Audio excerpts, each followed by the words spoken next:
할렐루야. 감사합니다. 오늘 2장 공부하도록 1절부터 8절까지 먼저 말씀을 한번 읽겠습니다. 내 아들아, 네가 만일 나의 말을 받으며 나의 계명을 네게 간직하며 내 귀를 지혜에 기울이며 내 마음을 명철에 두며 지식을 불러 구하며 명철을 얻으려고 소리를 높이며 은을 구하는 것 같이 그것을 구하며 감추어진 보배를 찾는 것 같이 그것을 찾으면 여호와 경외하기를 깨달으며 하나님을 알게 되리니 대저 여호와는 지혜를 주시며 지식과 명철을 그 입에서 내심이며 그는 정직한 자를 위하여 완전한 지혜를 예비하시며 행실이 온전한 자에게 방패가 되시나니 대저 그는 정의의 길을 보호하시며 그의 성도들의 길을 보존하려 하심이니라. 아멘. 말씀만 읽어도 은혜가 되는 그런 말씀입니다. 1장에서는 지혜의 가치에 관해서 또 그 필요성에 관해서 반드시 필요한데 여러 가지 모양으로 이렇게 말씀해 주셨죠. 그래서 그 지혜를 이제 2장에서는 어떻게 찾고 또 어떻게 얻을 수 있는가에 대해서 말씀을 해주고 계십니다. 어제 1장 계속 며칠 하면서 세상의 지혜가 있고 하나님의 지혜가 있다. 근데 하나님의 지혜는 이 세상의 어리석은 자들에게는 전달되어도 길거리에서 광장에서 시끄러운 길목에서 성문 어귀와 성중에서 그렇게 소리를 발하여 전달이 돼도 그 말씀을 이 마음 가운데 품을 수 없다. 세상 사람들은. 그러니까 하나님이 계속 나의 책망을 듣고 돌이키라. 돌이키면 생명의 길을 찾은다. 그렇게 말씀을 하셨습니다. 오늘 2장에서는 그 생명의 길, 그 하나님의 지혜를 어떻게 우리가 얻을 수 있는가? 어떻게 해야 얻을 수 있는가? 어디서 찾을 수 있는가? 오늘 2장 1절 상반절 보면 지혜를 찾는 자의 참 모습을 보여주고 있는데 내 아들아 네가 만일 나의 말을 받으며 이렇게 나옵니다. 하나님의 지혜는 하나님의 말씀이 그 셈이 되기 때문에 먼저 지혜의 셈에서 그것을 퍼내는 것이 중요하다. 길어내는 것이 중요하다. 그러므로 참 지혜를 얻고자 하는 자는 먼저 하나님의 말씀을 받아야 합니다. 지금 나의 말을 받으며. 하나님의 말씀은 듣는 곳이 있고 받는 곳이 있습니다. 듣는 곳은 귀죠. 말씀을 귀로 듣습니다. 그러나 받는 그릇이 있어요. 그 그릇은 마음입니다. 마음. 되게 중요한 곳이죠. 그러므로 하나님의 말씀을 들으려고 하는 사람은 이 귀하고 이 마음이 이렇게 뚫려 있어야 돼요. 그러려면 마음의 문이 열려 있어요. 마음의 문이 열려 있지 않고 닫혀 있는 사람들이 있어요. 여기 성전에 있으면서도 교회 다니면서도 귀로는 하나님의 말씀을 들어요. 근데 이 마음으로 가지 않아요. 그런 사람들은 어디로 가는지 아세요? 머리에 들어가요. 머리로 간직해요. 마음에 간직해야 되는데 이 말을 받을 때 마음에 받아야 되는데 머리에 받는 거. 근데 이 머리에 받게 되면 부작용이 생깁니다. 만약 성도들이 하나님의 말씀을 귀로 듣고 마음에 간직하지 못하고 머리로 들어가서 머리에 간직하게 되면 그것은 믿는 신앙이 아니라 아는 신앙입니다. 이게 정말 중요한 거예요. 신앙은 믿는 신앙이어야지 아는 신앙이 되면 되지 않습니다. 아는 신앙은 뭐냐? 머리에 지식으로만 간직합니다. About Jesus, about God, about 바이블 다 알아. 관해서는 알아. 예수님에 관해서도 알고 성경에 관해서도 알고 하나님에 관해서도 알아. 그러나 하나님을 알지 못하고 예수님을 알지 못하는 사람들의 그 그러니까 명목상의 그리스도인이라고 그러죠. 문의는 그리스도인이에요. 교회는 나와요. 신앙생활 해요. 그러나 세상에 속해 있어요.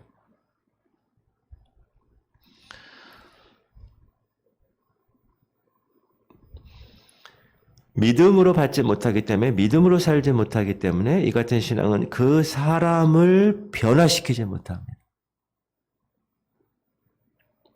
말씀이 내 삶 가운데 와서 내 삶이 변화돼야 되는데 체험적인 신앙생활이 불가능하게 됩니다. 그런 사람 머리로만 하니까. 하나님의 말씀의 맛을 그냥 그림의 떡으로만 바라보는 것으로 살아가는 사람. 맛 볼지 못하는 사람. 그 떡을 실제로 먹어야 하는데 그 먹는 일이 어떤 것이냐. 내 마음에 들어간 말씀이 내 생활을 통하여서 나타나야 돼. 열매로.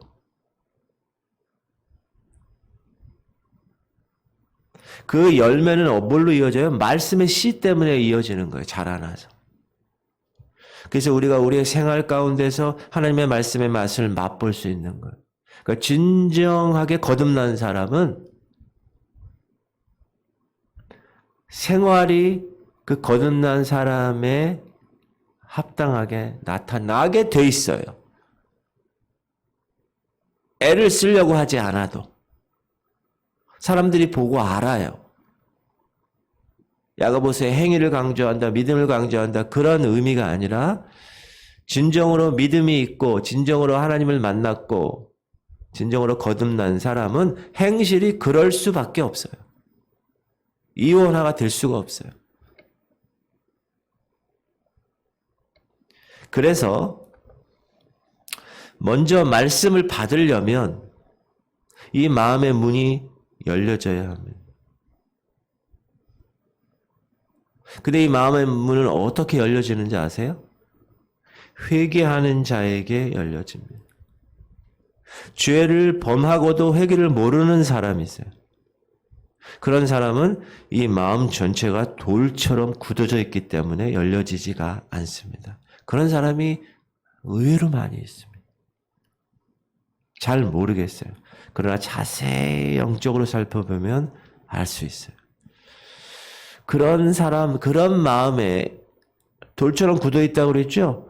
그런 마음에 말씀의 씨앗이 심겨질 수 있나요? 없어요.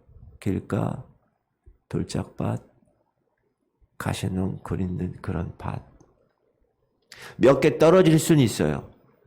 그러나 열매를 맺을 수는 없어요. 자라나지를 못해. 햇빛 때문에 죽고 새가 와서 잡아먹고 그 가시의 기운 때문에 눌려서 죽습니다. 그러므로 이 마음의 문이 열리기 위해서는 회개해야 됩니다. 회개는 아무나 할 수 있는 것이 아닙니다. 사람이 회개를 하려면 회개에 이르는 문이 있습니다. 그게 뭐냐 하면 겸손입니다. 그게 예수님의 마음이죠.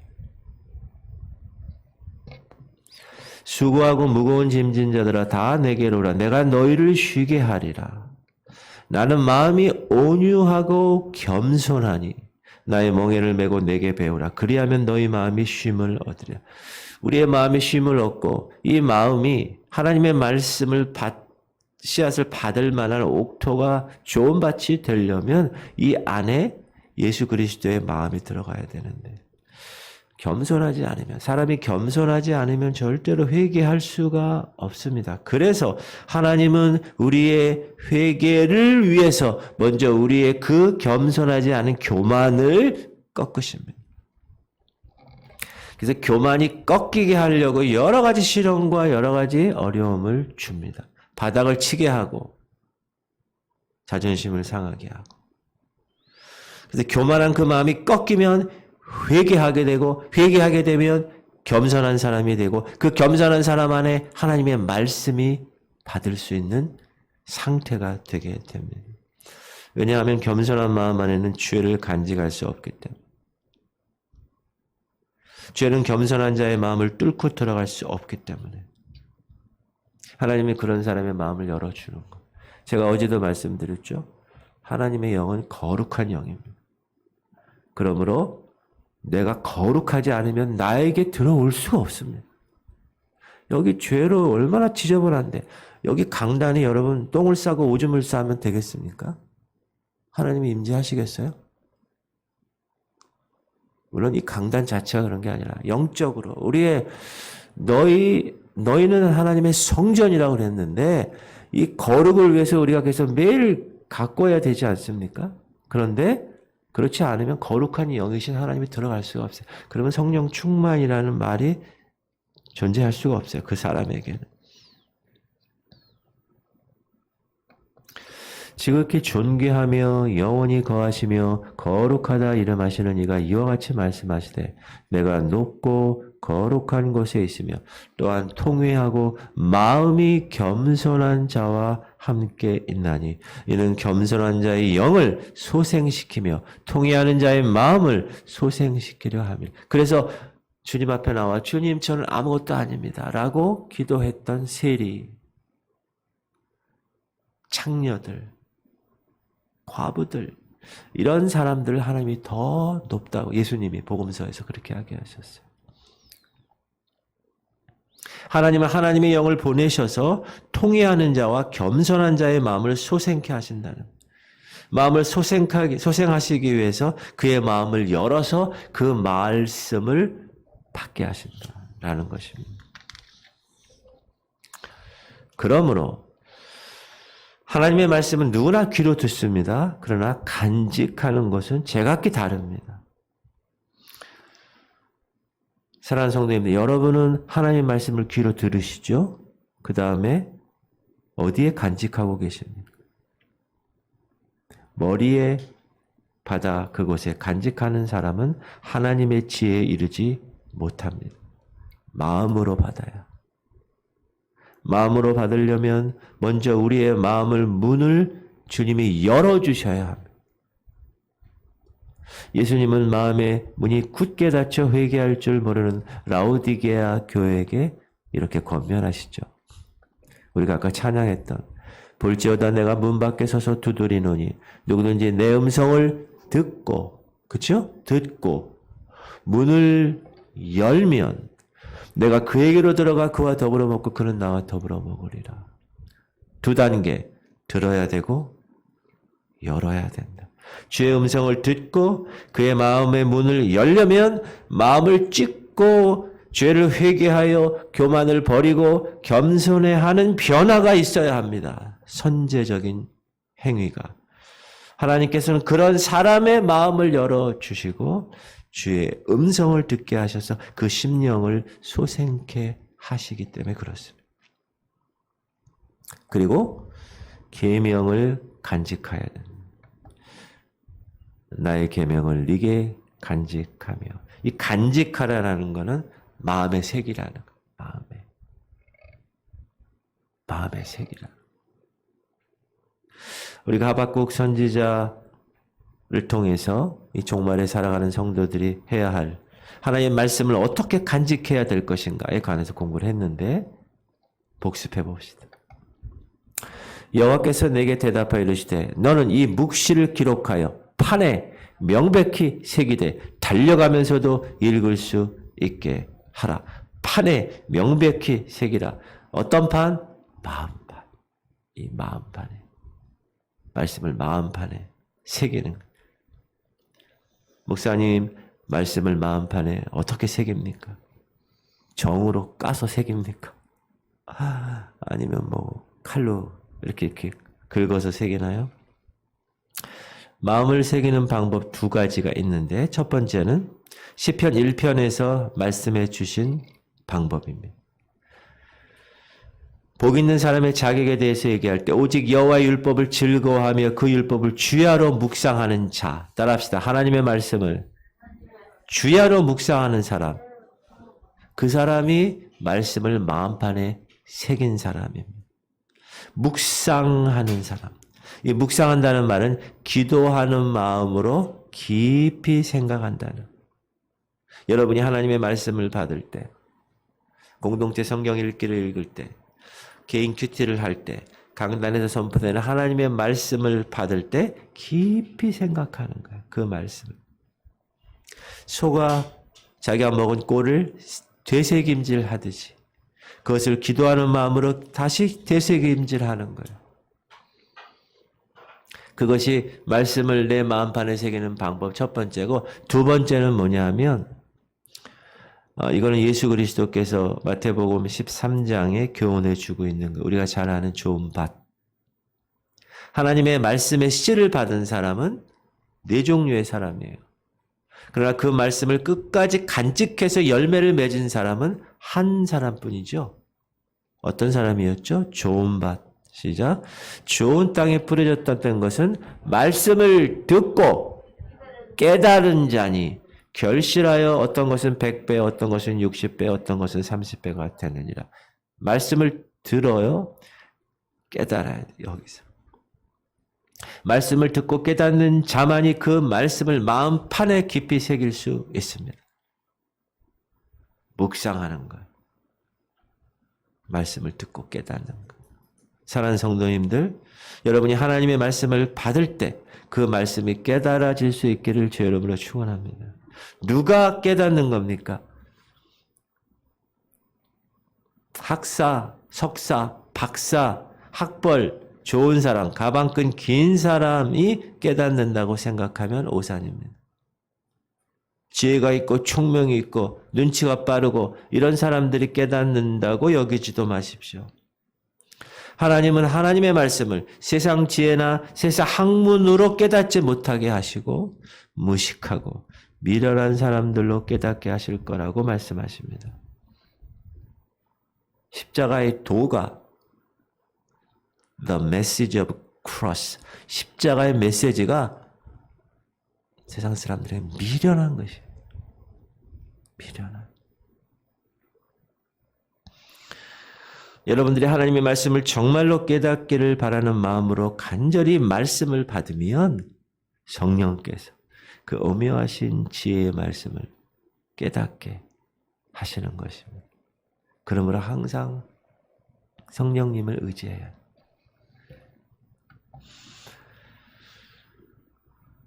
어디에 기울이느냐? 이건 무슨 말씀이에요? 네 귀를 지혜에 기울이라는 거예요. 여러분, 우리 듣는 거 있잖아요. 귀를 어느 곳에 기울이느냐에 따라서 우리의 삶의 질과 우리의 삶의 방향이 달라집니다. 많은 사람이 수근수근하는 일에 귀를 많이 기울입니다. 수근수근. 그렇대? 야, 거기 저 집사가 저렇대? 아이고, 야, 저 목사가 저렇대? 그런 것만 찾아가는 사람이 있어요. 거기에 아주 그런 거 들으면 막 기분 좋아하고, 듣고 나면 또 가만히 있지 못하고 계속 얘기하고 싶은 마음이 막 생기는 거예요. 이런 사람. 그런 사람은 결국 파멸에 이르게 됩니다. 수치스러운 말, 방탕한 말, 거기에 귀를 계속 기울이는 사람 있죠? 그 사람은 그 수치스러운 말과 그 방탕한 그 말 때문에 패가 망신합니다. 그것만 계속 찾아다니니까. 그러나 그 귀를 하나님의 지혜의 말씀에 기울이는 사람은 하나님의 지혜를 얻어서 그 지혜 가운데 영생을 얻고 하나님 나라를 기업으로 얻게 됩니다. 할렐루야. 저는 여러분이 그렇게 되실 줄 믿습니다.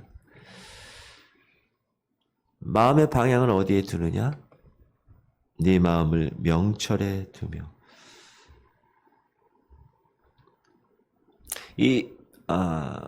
우리 마음의 방향을 하나님께로 돌려야 할 것을 이 말씀을 우리에게 얘기합니다.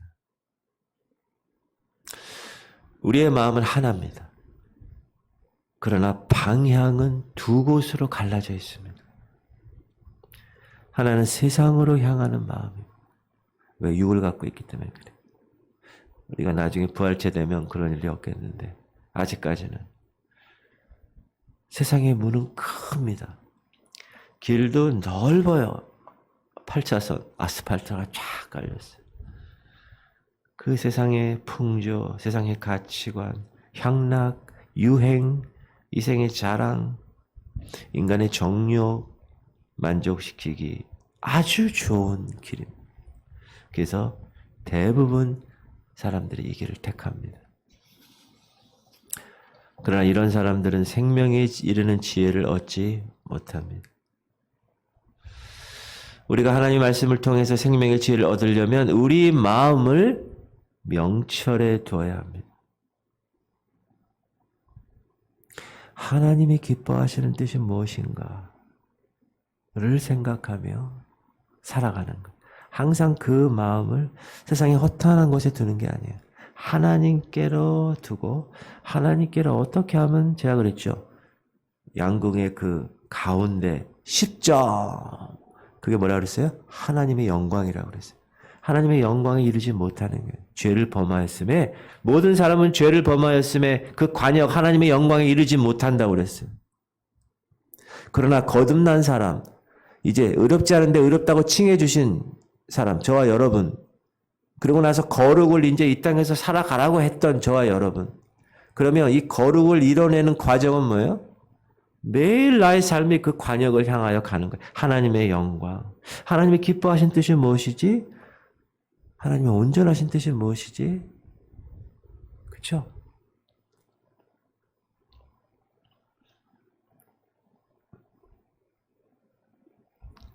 명철에 두는 거예요. 그래서 우리의 마음을. 지혜는 하나님의 소유입니다. 그래서 우리가 지식을 불러 구하며 명철을 얻으려고 소리를 높이는 겁니다. 불러 구하라는 거예요. 소리를 높이라고 하는 거예요. 이거는 구하는 자가 받는 거예요. 소리 높여 기도하는 자가 받는다는 것입니다. 지혜의 소유자는 하나님이신데, 그러므로 우리가 하나님의 소유를 갖기 원하면 어떻게 합니까? 하나님께 구하는 거예요. 불러 구하고 소리를 높이는 것. 우리가 잘 아는 말씀. 구하라. 그래야만 너에게 주실 것이요. 찾으라. 그래야만 찾아낼 것이요. 문을 두드리라. 그래야만 너에게 열릴 것이니. 야고보서 너희 중에 누구든지 지혜가 부족하거든 모든 사람에게 후히 주시고 꾸짖지 아니하신 하나님께 구하라. 그리하면 주시리라. 구하면 주십니다. 믿습니까? 그 구하는 것이 뭡니까? 기도하는. 기도 생활을 많이 하는 사람일수록 하나님의 지혜를 많이 가지고 살아갑니다. 제가 이 지혜 얘기하면 우리 어머님의 고모님 말씀을 드리는데 저희 어머님의 고모님이에요.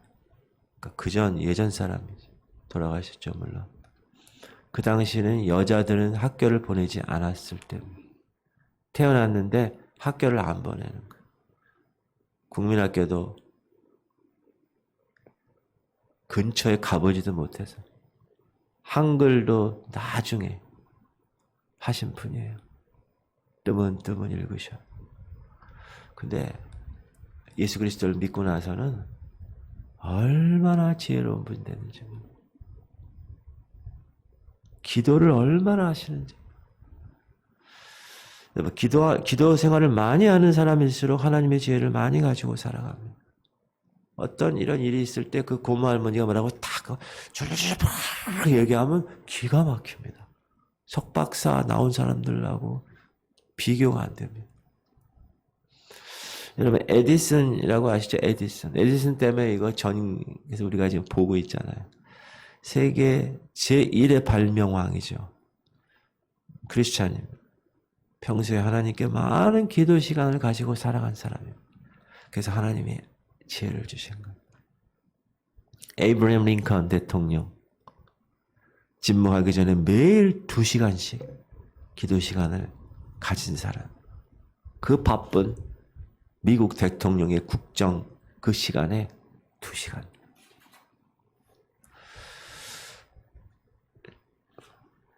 조용희 목사님은 하루에 4시간을 기도하십니다.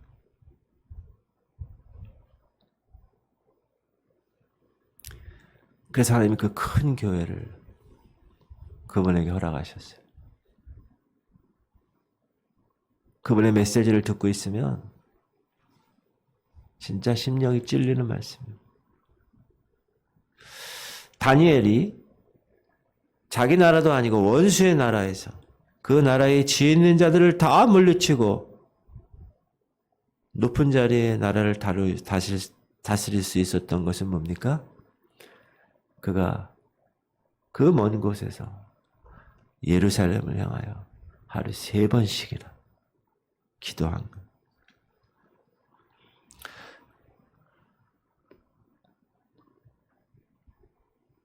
하나님의 사람들은 하나님의 말씀을 많이 읽고 묵상하고 많은 시간 기도한 사람들입니다.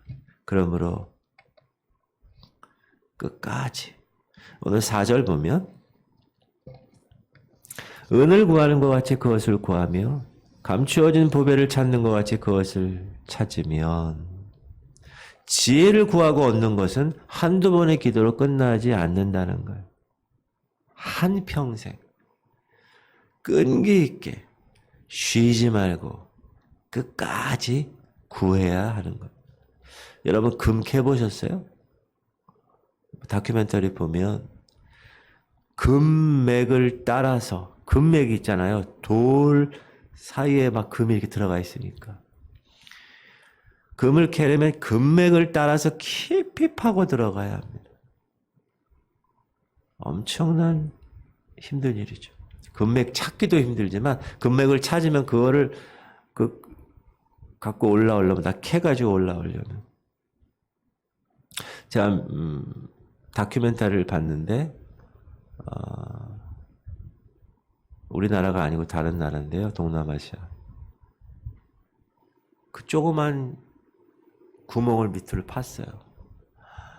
엄청 내려가는 거야. 근데 그게 막 이렇게 엘리베이터가 아니라요. 이렇게 그냥 맨발로 이렇게 그냥 하나 망치 하나 들고 내려가. 그래가지고 그 땀이 밑에 얼마나 더워요. 팬티 하나 입고 가는 거예요, 남자가.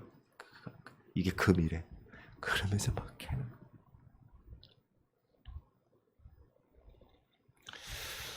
감추인 보화를 찾는 일도 어려운 과정을 수도 없이 겪은 후에 찾게 되는 거예요. 하물며 하늘의 보화 이 지혜를 찾는 일이 그렇게 단순하고 단조롭게 이루어질 수 있는 것은 아니라는 것. 주님은 마태복음 13장에서 천국의 비유를 이렇게 얘기하시죠. 천국은 마치 밭에 감춘 보화와 같으니 사람이 이를 발견한 후 숨겨두고 기뻐하며 돌아가서 자기의 소유를 다 팔아 그 밭을 사느니라. 희생이 필요한 거죠. 왜? 보화가 있으니까. 사람이 볼 수 없는 그 보화를 내가 봤어요. 그 예수 그리스도를 봤어요. 그 영원한 생명과 영원한 사랑을 봤어요. 그 모든 걸 다 내려놓고 사는 거예요. 그 밭을. 지혜를 얻는 일에는 이런 노력과 희생이 따릅니다. 여러분 세상 사람들, 재벌들, 대기업들 사업 경영하는 거 보세요. 돈 버는 거 얼마나 노력하는지 모릅니다. 얼마나 열심히 내는지 몰라요. 아주 막 착착착착착착 계획 세워서 착착착착착 이 세상에서 썩어질 것을 얻는 일에도 이처럼 열심을 품고 모든 것 희생하고 분투하고 그걸 쟁취하는데 하물며 하늘의 생명을 얻는 일에 우리는 얼마만큼의 정성과 얼마만큼의 우리의 노력을 기울였는가 한번 깊이 점검해 봐야 된다. 우리는 과연 하나님의 교회를 섬기는 일에 있어서 세상 사람들이 자기 사업체 운영하는 일에 쏟는 노력만큼 힘을 쓰고 있는지 한번 점검해야 하는 것입니다. 히브리서 11장에 나오는 믿음의 선배님들 우리가 읽어보면 지금 우리 신앙생활이 너무나도 안이하고 너무나도 안주하고 있다라고 생각하며 부끄러워할 때가 있습니다. 또 어떤 이들은 더 좋은 부활을 얻고자 하여 심한 고문을 받되 구차히 풀려나기를 원하지 않아. 변명 안 한다는 거예요. 배신 안 한다는 거예요. 풀려나기 위해서. 또 어떤 이들은 조롱과 채찍질 뿐 아니라 결박과 옥에 갇히는 시련도 받았으며 돌로 치는 것과 톱으로 켜는 것과 시험과 칼로 죽임을 당하고 양과 염소의 가죽을 입고 유리하여 궁핍과 환난과 학대를 받았으니. 누가 이렇게 했다고요? 우리의 믿음의 선배들이. 과거 이렇게 신앙생활한 선배들의 그 간절함과 인내와 그 끈기로 살아간 믿음의 선배들의 모습. 사람이 이처럼 간절함과 인내와 끈기 있는 노력으로 하나님의 지혜를 구하면 어떤 축복을 받는다고 말씀하십니까? 5절 여호와 경외하기를 깨달으며 하나님을 알게 된다. 하나님의 지혜로 우리의 신앙생활을 경영하지 않으면 하나님을 알 수가 없습니다. 이거 무슨 말이냐? 하나님의 지혜 없이는 진정한 믿음 생활이 불가능하다는 것입니다. 이때, 이 정도의 경지에 이를 때 우리는 그리스도 안에서 모든 축복을 누릴 수가 있다. 우리가 하나님을 경외하는 생활을 하되 하나님이 원하시는 방법, 우리가 사무총회 지난주에 했는데 1년 동안 하나님이 원하시는 방법대로 우리가 교회를 경영하도록 최선을 다해서 했는데 하나님 보시기에 어떨까? 하나님이 기뻐 받으시는 방법, 하나님이 원하시고 하나님이 기뻐 하시는 방법이 무엇인가? 하나님의 선하시고 온전하시고 기뻐하신 뜻이 무엇인지 분별하도록 하라. 너는 이 세대를 본받지 말아라. 바로 이런 지혜의 말씀, 이 하나님의 지혜를 가져야 됩니다. 그게 바로 잠언에 기록된 말씀입니다. 결론적으로 7절, 8절 시작. 그는 정직한 자를 위하여 완전한 지혜를 예비하시며 행실이 온전한 자에게 방패가 되시나니 대저 그는 정의의 길을 보호하시며 그의 성도들의 길을 보전하심이니라. 하나님은 정직한 자를 위하여 완전한 지혜를 예비하시는 분이십니다. 잠언에 있는 하나님의 지혜의 말씀도 마음이 정직한 사람만이 깨달을 수가 있습니다. 하나님 앞에 정직한 마음을 가진 사람이란 하나님 앞에 죄를 숨기지 않는 사람이에요. 하나님 말씀대로 살기를 간절히 사모하는 사람이에요. 이런 사람에게 하나님이 완전한 지혜를 예비하셨다. 그리고 행실이 온전한 자에게 방패가 되신다. 우리의 생활이 하나님 뜻에 합당한 생활을 하게 되면, 하나님의 선하시고 기뻐하시고 온전한 뜻에 따라 살게 되면 우리 하나님께서 방패가 되어 주신다고 분명히 약속을 하고 계십니다. 다 막아주시는 거예요. 다 막아주시는 거예요. 적의 불화살 다 막는 거예요. 성도들의 승리의 비결이 여기 있는 것입니다. 사랑하는 성도님들, 열심히 있는 신앙생활을 통해서 하나님 경외하기를 깨닫고 하나님을 아는 생활, 그게 정말 귀한 신앙생활이에요. 그래서 그분이 우리의 길을 인도하시고 길이 보전하세, 성도들의 길을 보전하시게 될 것입니다. 그렇게 되기를 주의 이름으로 축원합니다. 아멘.